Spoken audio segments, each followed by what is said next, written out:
Don't expect immoral characters that you like because you can look past their immorality to be moral so that you're justified in liking them. So who cares? Why not do your own thing and let them say what they want?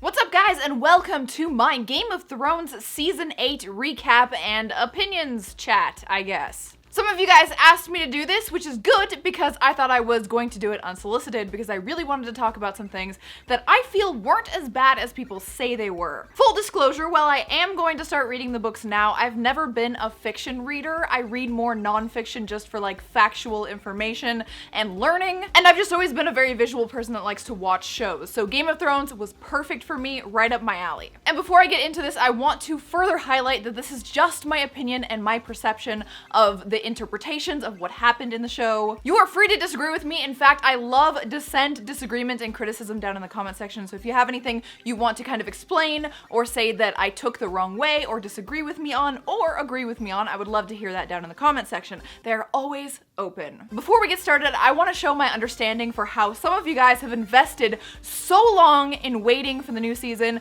how you've invested before that 10 years of your life loving this show, the character arcs, etc. You've invested a lot of time in it. I get it. I'm one of those people that cannot wait for a new season to come out or a new episode to come out weekly. In fact, the only time I did that was in the very beginning and for this season. Initially, I waited for the first season to end, watched the entire thing as a binge, waited for the next season to come out, watched the entire thing as a binge, and then realized that I got so invested in it that waiting for the next episodes were driving me mad, so I decided to stop watching them as they come out and wait for everything to come out. So a few months before the final season's premiere, I was reminded again by social media of Game of Thrones, and I binge watched season 1 to season 7, every single thing up until season 8. Season 8 came out. Originally, I wanted the whole season 8 to be already out by the time I was done so that I could just continue the binge onto the last season, but instead I have been watching them episode to episode, and for me personally, I think that's kind of taken a little bit of the magic away from the final season for me, so I think I probably liked it a little bit better than I even feel I liked it. I do agree that there are huge problems, but I also think that some of the problems are perceived problems because of one of a few reasons. One reason might possibly be that a lot of you guys have been waiting 2 years for this series to continue,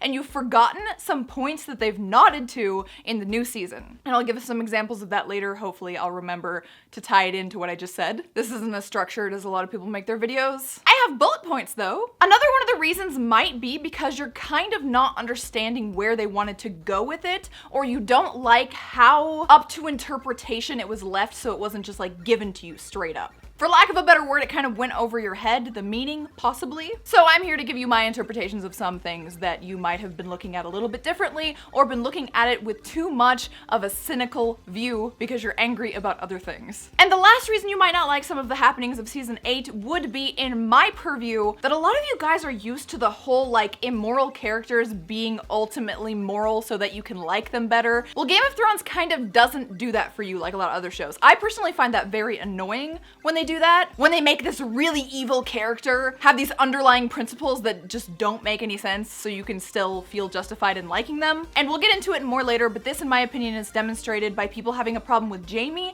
and Bran's character arcs changing, supposedly. But before we get into the stuff that I agree with you guys on or personally didn't like, let's talk about some of the things that I really did like from this season, just to be positive. The first thing I really liked was the cinematography. It's beautiful, it's gotten better every season, it looks great, everyone looks great in costume. The musical score by Ramin Djawadi is always great, and they used the most apropos music for every single point in time. Although I did like the video that someone did of the Bells episode, I think it was called, set to For Whom the Bell Tolls. That was a little bit better, but of course we can't have Metallica in every single one of our science fiction shows. A lot of the things that I liked in this season happened in the very last episode. For instance, Jon being reunited with Ghost made me so happy. It made my heart happy because even though I understand that Ghost is a direwolf, he belongs in the North and stuff, it was really weird and heartbreaking after the show really not giving enough love to all of the wolves because of the SFX budget, I think. And then Jon's just kind of like, yeah, go with Tormund, woo. I was like, oh, that's so mean. And then Jon cracks the faintest of smiles because he's still sad about the turn of events, but he's happy that he has his wolf companion. That made me happy. Another thing that really made me happy was, I think it was episode 2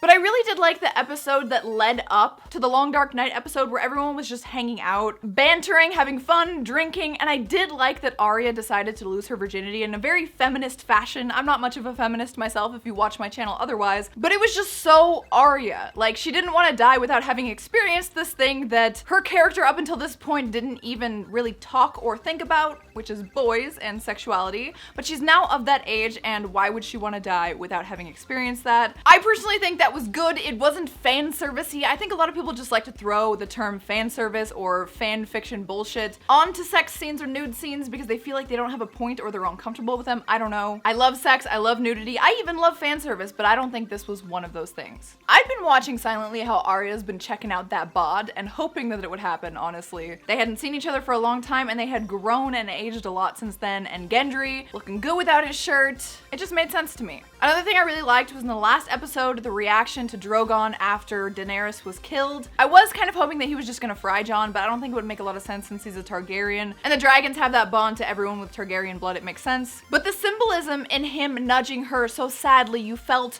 so sad. Whether you like Daenerys anymore or not, I personally do, you were so sad for Drogon. And then the fact that he decided to burn the throne, which in my opinion we'll get to later is up to interpretation as to why he did it. It was just a really powerful moment. And then of course the moment when Daenerys is walking out of the ruined building and the dragon wings come almost out of her back, but it's really Drogon in the back. And then later, Drogon in the pile of snow, he's just kind of sleeping, taking a nap as Jon walks by. I liked all of that. Cinematography on point. And this show has always been really good at making you feel for special effects animals. But my favorite part of season 8 was the death of Jaime and Cersei. By the way, guys, did I mention there's gonna be spoilers in this? Sorry if I didn't. Hopefully I'll remember to put it in the title so you don't click on it and think that I'm gonna talk about season 8 and not give spoilers.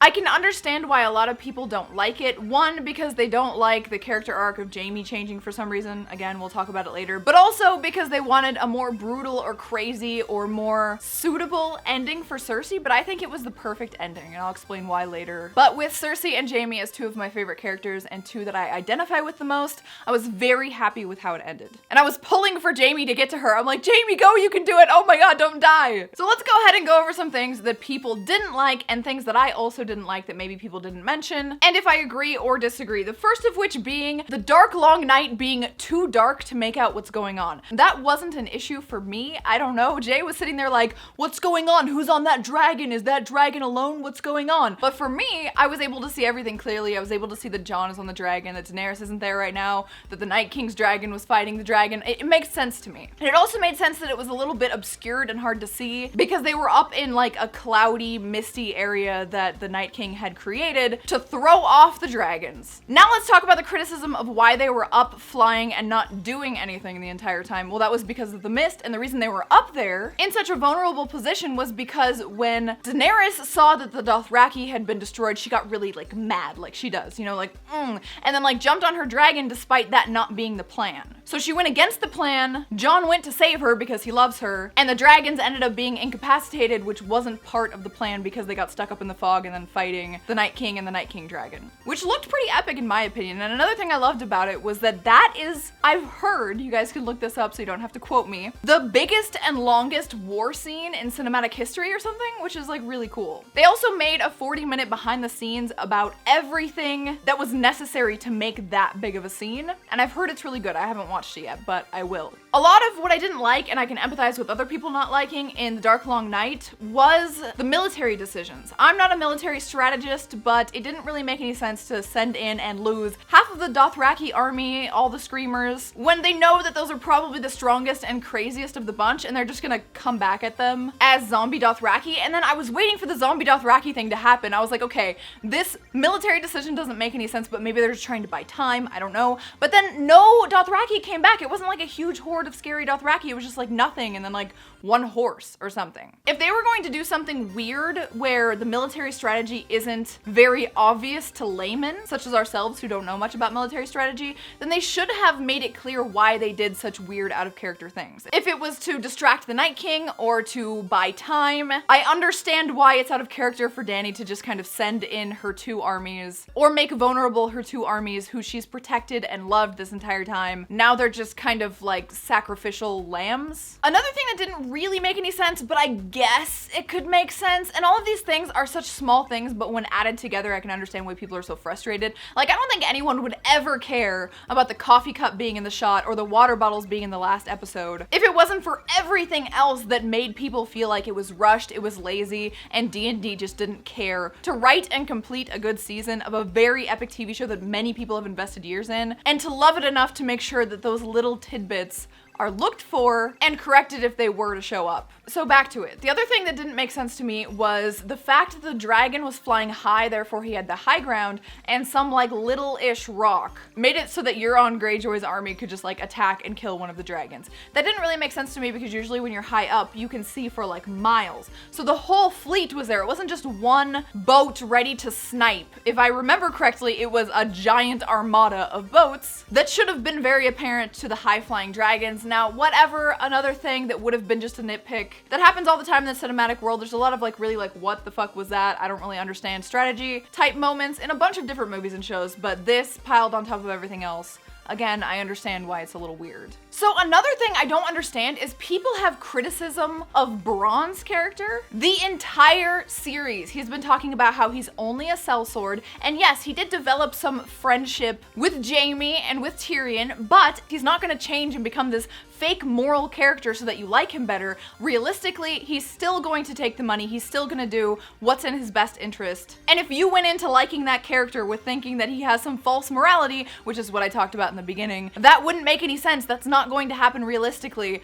Like him for who he is and how entertaining he is and the small modicum of humanity that he shows. Or just don't like him. Don't say that his character arc stopped or he became irrelevant. I think that everything that happened with Bran makes perfect sense, and the only thing that happened with Bran that didn't make perfect sense was him jumping in to save Jaime. Although I do like that after he jumped in to save Jaime, he was pretty cold, distant, and pissed off at Jaime because he's like, look what you made me do, which is in character. Don't expect immoral characters that you like because you can look past their immorality to be moral so that you're justified in liking them. It's really annoying to me that when writers of shows and watchers of shows don't understand that not only is morality subjective entirely, but it's relative to the time and what else is going on in the human condition of the period, and you shouldn't apply our morals and what's right for us to what's going on in that time period because it does not compute. So if you are someone who's disappointed by Bran's character arc, can you give me like specifics? Because I can't imagine how anything he did was not perfectly in his character. All right, let's tackle the big one. Why did Dany kill a bunch of innocents after pretty much already winning the Battle of King's Landing? Why did she do that? I personally think it was a little much to actually specifically target streets where there were only innocents. But I feel as though her doing something a little bit crazy was foreshadowed when she was kissing Jon the other day before that and said, okay, fear it is. I think Dany legitimately felt like everyone in King's Landing was choosing the side of Cersei even though the bells were rung. She was angry about her best friend being beheaded. Maybe she's a little bit mad and a little bit tyrannical, a little bit of that Targaryen blood in her. But she decided that she was gonna start her reign with terror and fear, as she alluded to Jon previously. So it shouldn't be that surprising, although I do wish it was a little less concentrated on innocents and more just like innocents were accidentally dying because she was killing more of the city than she originally said she was going to. I take issue with both sides on this. I take issue with people who think that it's surprising that she went mad or that it's against her character arc to go mad when they were hinting that she could possibly the entire time because she's a Targaryen and it's kind of a coin flip with them. Doesn't really matter what she's done before, something random can set her off just like the Mad King. And I also take issue with people saying that there was a lot of evidence that she was going mad just because she made hard diplomatic decisions to kill certain people with dragonfire or do certain things. Like for instance, string up the slavers or kill Sam Tarly's family. I think again, it's that false sense of morality thing where people are like, I really do believe that she can reign over everyone and everyone will just love her if she's so nice and kind and easy to take advantage of. No, there has to be some brutality in a ruler. There has to be, especially when they're taking over an older kingdom or changing things. With change comes certain setbacks and sacrifices. You don't have to put your people and your subjects in abject terror of you like she did at King's Landing, but you definitely do have to make hard decisions on people who will keep trying to stab you in the back or who are part of the old world, and I don't think that makes her mad at all. I I think part of what annoyed me the most about Dany and her character arc was that she was so idealistic the entire time. She was like a crazy commie chick. She was like, we can have it all. We can be nice to everyone and show people kindness. And the slavers will be like, oh, let's not slave. I want to kill as few people as possible, even if sometimes I do have to kill some people. We are just not gonna do that. And her slow progression into being stronger and being more realistic in that regard was good. And I think it's interesting and not outside of character that in King's Landing she decided to take a little bit further, a little too far for my liking, because it was a path she was kind of already on, and a fork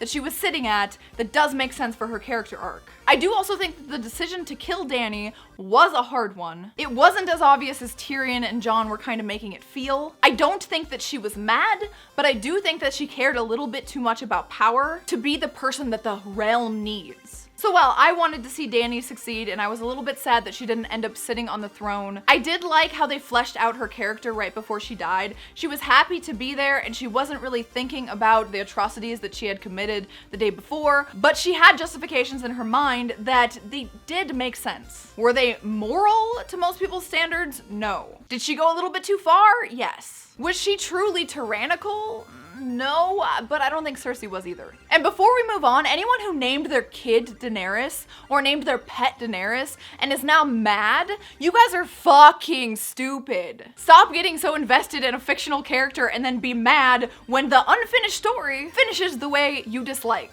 Also, it doesn't take away from what Dany stood for, what you did like about her, that the story just ended a little bit differently. Okay, so the criticisms of Bran during the long night fight, and everyone constantly saying, why didn't Bran stop this? Why didn't Bran stop that? Oh my god, Bran is the three-eyed raven. That's why he's no longer full of emotionality and emoting about everything, because he actually knows the past, present, and future, and it can't be changed. In the world of Game of Thrones, there is no fluid, time-changing, like if you go back in the past and change something, something in the future will change. It's not like that. Like everything's faded in the timeline. And Bran's role is just to do the things that he needs to do to facilitate and to watch over that timeline. Which is a little bit confusing because it's like, what if he didn't do that? I'm sure that's more obvious in the books, but when they were saying like, why wasn't Bran doing anything during the battle? First of all, he's a paraplegic. What is he gonna do? Jump into a wolf and go get killed? What he needed to do in that moment was get into a raven and alert the Night King, because every time he wargs into something, the Night King is alerted of his presence if he goes near the Night King. So he was basically just trying to bait the Night King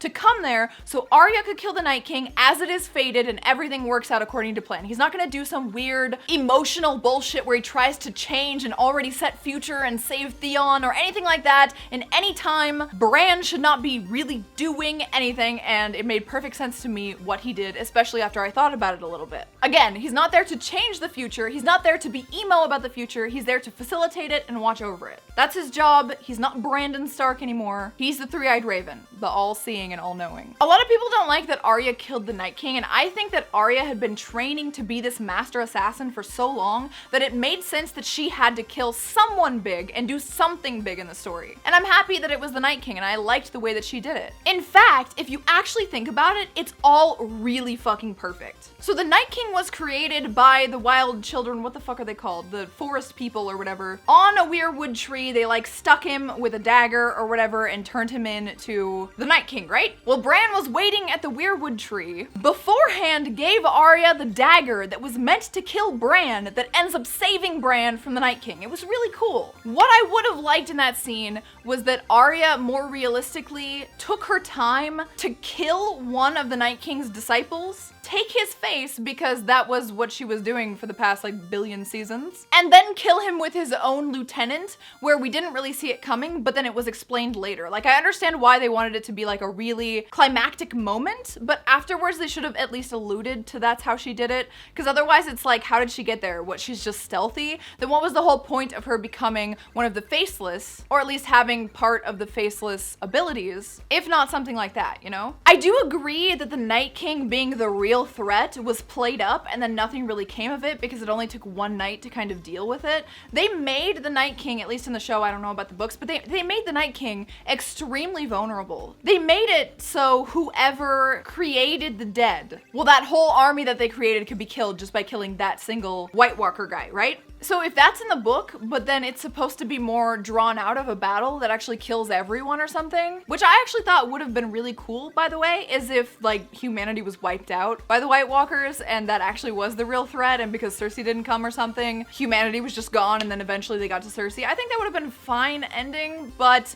as I was telling Jay at the beginning of this season, which I was really hyped about because I thought it was gonna be just as amazing as the seasons prior, I was saying there's no way that they're gonna end this that will make everyone happy. And I thought that people would be mad just about losing their favorite character or something, but they understand it from a writing perspective that it had to happen. I mean, there are some times that happened to me, but it was actually like a disappointment in writing in some aspects. Not in all the aspects that people say that it was. I think a lot of people like to jump on bandwagons and just hate things for the sake of hating things. When they see other people hating things, they want to cancel it as well. That's part of cancel culture right now, which I think is really toxic, to be that angry about little things. But then by the same token, it is true that, you know, the 10 years have been spent. It's an epic fucking show instead of books. And I think this is a more justified reason to get upset than like unsubstantiated claims about James Charles, some kid in the makeup community. So there's that. I do agree that the season was definitely rushed. I feel like they could have done like 3 more seasons. And it's really sad to hear, I don't know if this is true or not, but George R.R. Martin, I think, split with D&D and HBO on not great terms because he doesn't seem too happy with how the show was going. And D&D, the writers, they decided that they wanted to work on Star Wars supposedly rather than spend more time on this, so they kind of wanted to wrap it up. And if that's the case, fuck them, dude. I would have loved to see this be like 10 seasons. But one thing I don't agree with is people being mad that it's 6 episodes rather than 10. What is the difference between 6 episodes that are an hour and 25 minutes and 10 episodes that are 45 to 55 minutes? It's the same amount of content, but I agree, if we're agreeing on the same thing, that amount of content, either 10 episodes or 6 episodes in just one more season, is not enough to create a good ending narrative for all of the characters. Next, Tyrion being dumb and submissive this season. I'm a little bit on the fence about this one because I feel like after Tyrion killed his dad and killed Shae and crossed the sea and stuff, I feel like he was kind of done with life. I feel like he had resolved to just be like a drunkard piece of shit, and then he went to that brothel and he couldn't even fuck the girl anymore, so he's like done with his whoring days. He pretty much had nothing to live for. So the shift in his wit, his charisma, and his intelligence could be like a lack of desire to go on in life, and then he finds Dany, who kind of bolsters his resolve again, but she's like his saving grace, his one last shot. So he falls in love with her, as they make clear in the final episode, which is a little bit weird because it wasn't that clear. I thought he had hope for her, and he thought that she was gonna be a good fit to rule the realm, but I didn't think he was like in love with her. That's weird. I don't know. But I think it could make sense that he had that weird shift to where he was fucking up a lot with Dany. He wasn't as intelligent as he was before. He was making dumb mistakes, believing Cersei would maybe change or help. And that he just kind of became the sycophantic shell of who Tyrion used to be. This kind of lackluster extension of Dany. So I don't know if that's supposed to make sense, if I'm reading into that correctly, or if they just for some reason knew that if they wrote him as cleverly as they had before, that a lot of the problems wouldn't have actually happened. So it was either lazy, which I know a lot of people are gonna lean toward laziness, or it had some underlying meaning to the character arc, which makes sense. So about Drogon burning the throne, my initial thought as to why he did that was because he was angry at the throne and that this stupid material thing had taken his mother from him. But Jay's point of view, which I think makes a little bit more sense, is that Drogon was like, fuck this. If she doesn't get the throne, no one deserves to sit on that throne. So he takes Dany and flies off. And I liked that a lot. I really did. I feel like it did justice to the relationship of Drogon and Daenerys, which I was a little bit worried about because it seems like anytime the CG animals are involved, they just do the bare minimum to the point where you don't even feel the bond. Like, one of the problems that I have is that Jon didn't care at all when Rhaegal died. He didn't even like really talk about it. Maybe I missed something, I don't know, but like that was his dragon named after his dad, and like he rode him into battle, and I know he didn't have that much time, but it's a fucking dragon. Why wouldn't you be sad that you lost your dragon? And a lot of people just not really talking that much about the wolves. You guys know I've had a problem with that. And in my last video, if you guys want to watch it, my fucking favorites of Game of Thrones that I did before the last season, you guys can check that out. Link will be in the description if you want to reminisce about the good parts of Game of Thrones. sense. But I've always just hated that they don't give enough screen time to the wolves and enough bonding time to the wolves and stuff with the Stark children, and I've heard that's because of the special effects budget, which would suck. And that the books are actually better on that, which is good. So I actually liked the ending overall. I think it was good. I think everyone went to a place that they should have gone. I know a lot of people were mad that Arya was leaving after she was trying so hard to get back to her family, but it wasn't like she was trying to get back to her family to be like a family girl that's like castrated and doesn't want to go out and adventure anymore. It was more like she was trying to get back to them to protect them in the moment when they needed protection. She definitely would have gone off exploring again and doing her own thing, or taking on some kind of military role. It doesn't make any sense that she would like stay there. I'm gonna say it right here. I'm not a big fan of Jon. I think he's kind of like a Marty Sue, like a male Mary Sue, Gary Sue, whatever. He's like the unrealistically moral hero character that everyone is supposed to find like oh so dreamy, that's oh so unrealistic and just kind of like annoying to me at least. So I may be a little bit biased in this, but I kind of liked that he went back to where he kind of belonged at the Wall. But I really thought that they were gonna show some signs of the White Walkers still existing, so that the Night's Watch kind of still had a point. Because if the Night's Watch is really just supposed to be a place where they exile people, kind of like an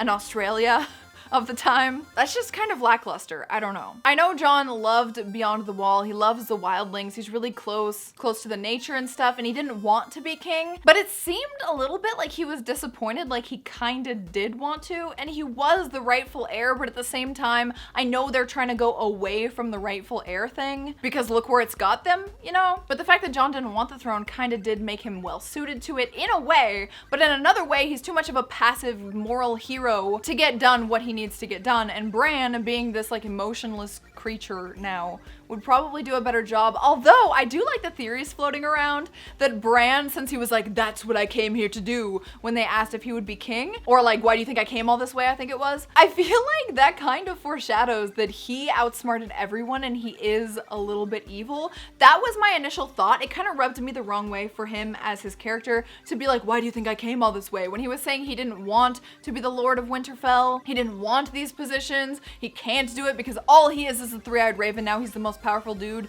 in all of Westeros. Seems a little weird, but again, we can't be foreshadowing anything because that's how it ends. So if they did foreshadow White Walkers, or if they did foreshadow Bran being like evil or something, it would never really come to fruition and we'd never really see for sure. So that's kind of disappointing. But I do agree at the end, it was kind of a diplomatic ending where everyone went where they deserved to be, basically. So I liked it overall. I don't think it was a bad ending. Future editing Tara here, and one thing I wanted to mention that I forgot to mention that I really loved was when Sam Tarly was bringing up the possibility of democracy and everyone just kind of laughed him out of existence.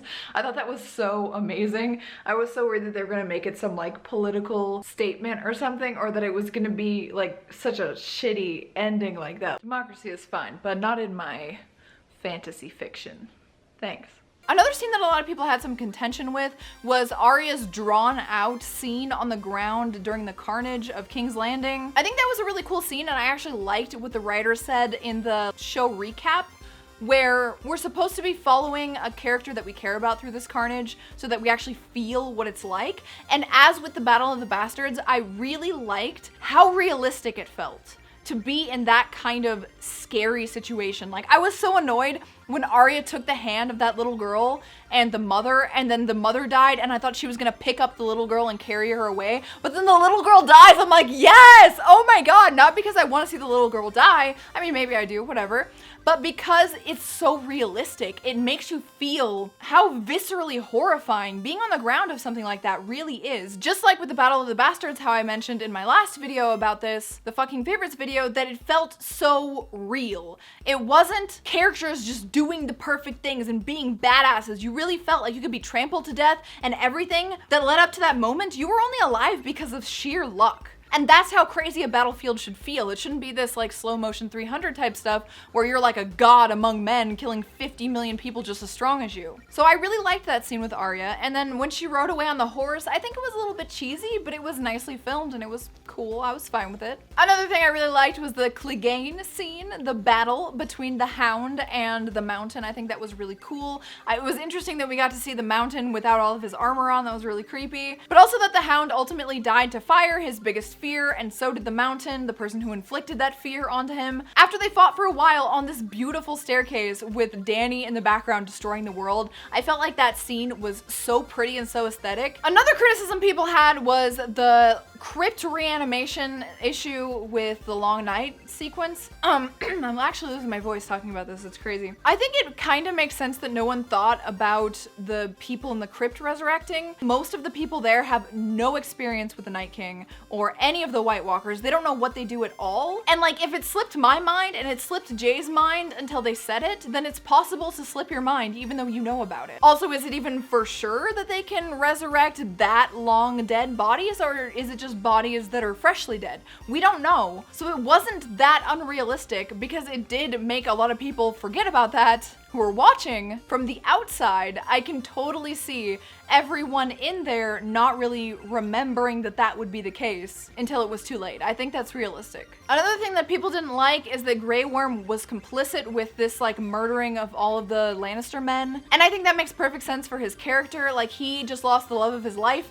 He grew up in a place where he wasn't indoctrinated with this sort of morality and right and wrong, and the only thing that he's known that's made him human in any regard is Missandei. And now he doesn't have that anymore, and he's staring in the face basically the people who took her from him, while his queen, the only other person he trusts and likes in the world, is telling him to fight these people. Of course he's gonna go on a little rampage. It makes sense. It's crazy if people think that goes against his character. Again, just another one of those like, oh my god, a character I like is doing something immoral. In the heat of the moment, I would probably do these things too, because I'm human, but I'd like to think myself as higher than human, just like all of my favorite characters, like Jon Snow, the Gary Sue. So perfect in every way, no flaws. Before the big battle, I also liked that Melisandre kind of nodded to Grey Worm by saying Valor Morghulis,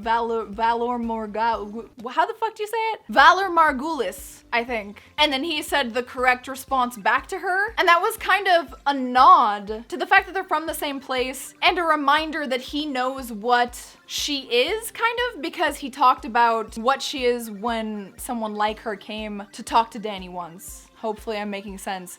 And then later, he's the person who realizes, oh, I know what she is. She can help us out here by lighting this, so let's protect her and get her out there. Normally, Grey Worm wouldn't be the person to go out of his way to make decisions or to be quick-witted, but since he knew about her and what she could do and was from the same place, they had kind of a tiny little bond there, and he protected her out there to light the trenches. I thought that was really cool. Something that a lot of people missed or forgot about because they hadn't just watched all the other seasons like I had. And lastly, I want to talk about Jaime, because a lot of people seem to be mad and think that his character arc reversed or that he did something out of character, and I think they are 100% wrong. Again, I'm biased because all I wanted in life was Cersei and Jaime to die together in each other's arms, and it happened, and I'm so happy about that. Let's first talk about the ending of Cersei.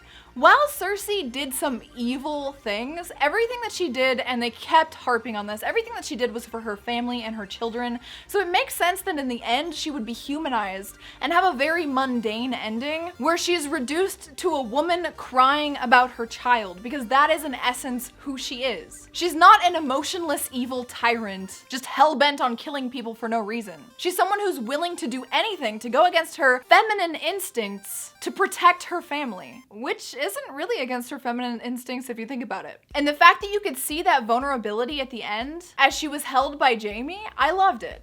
I really did. Now with Jaime, a lot of people just try to reduce what he had with Brienne to like hitting it and quitting it, or that supposedly his whole character arc was him becoming a good person and actually being this like moral good upstanding dude. But the way I see it was that he was led astray from his normal path because he does care about something that Cersei doesn't care about, the only thing that puts them at odds, and that is he cares about honor. As a knight and as someone who has done little else but be a knight, he does have this sense of honor, and it's not, as he said, because of all of the innocent people that he became a kingslayer and killed the Mad King, but because of honor. And even though he tried to pander to Brienne's morality by saying stuff like, what would you do? with all of those innocents or whatever, would you save them? Of course. That's who Brienne is. But the bond that Jaime had with Brienne was only based on honor. He admired her honor, she admired his honor. It wasn't him ultimately caring about people and being a good person. And I actually did hope that that building romance between Brienne and Jaime came to fruition,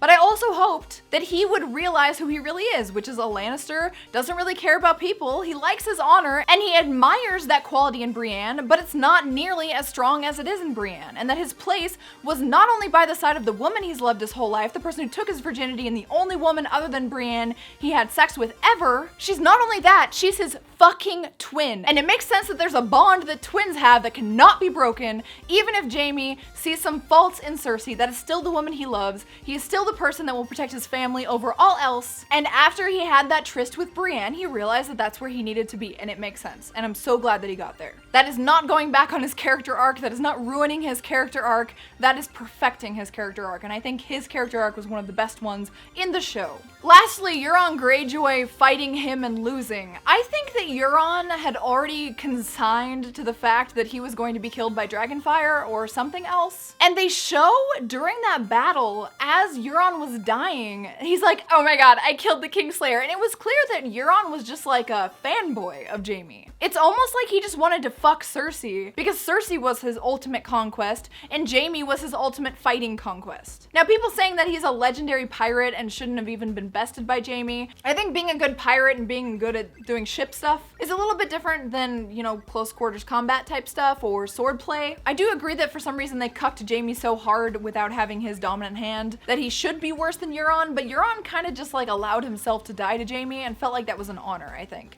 He had fucked the queen that he thought was so hot, and he had in his mind killed his idol, basically. It seemed like he was like, yes, I killed the Kingslayer. I don't think it was weird that he wanted to attack him or fight him, and I don't really think it was that weird that he died to him either by allowing him to kill him. There's probably some stuff that I have forgotten, but we've gotten to the end of my list and I just wanted to talk about those things, and my voice is actually going. I don't know why I yell when I make videos, but apparently making a 40-minute video talking about Game of Thrones was too much for my voice today. I hope you guys enjoyed my Daenerys hair. This is more detailed than what I was doing with the Karth stuff. If you want more of me in Game of Thrones, check out my fucking favorites video where I talk about my favorite moments and favorite everything of Game of Thrones previous to the 8th season, and my base cover. I love you guys so much. Please tell me your thoughts. I don't think it was the worst thing in the world. I do think it was probably the worst season of all of the seasons, and I do think it was rushed, and I wish there was more, and I'm left wanting more, but that's nothing new.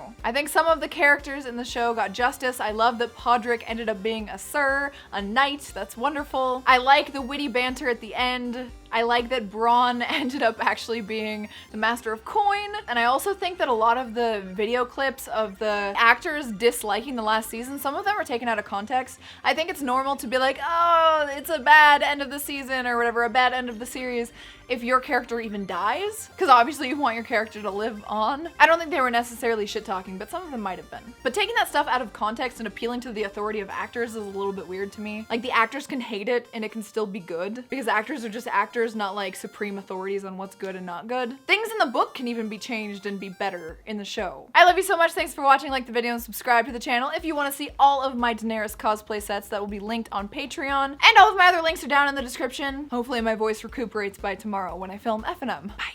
Dracarys. Dany's still my favorite.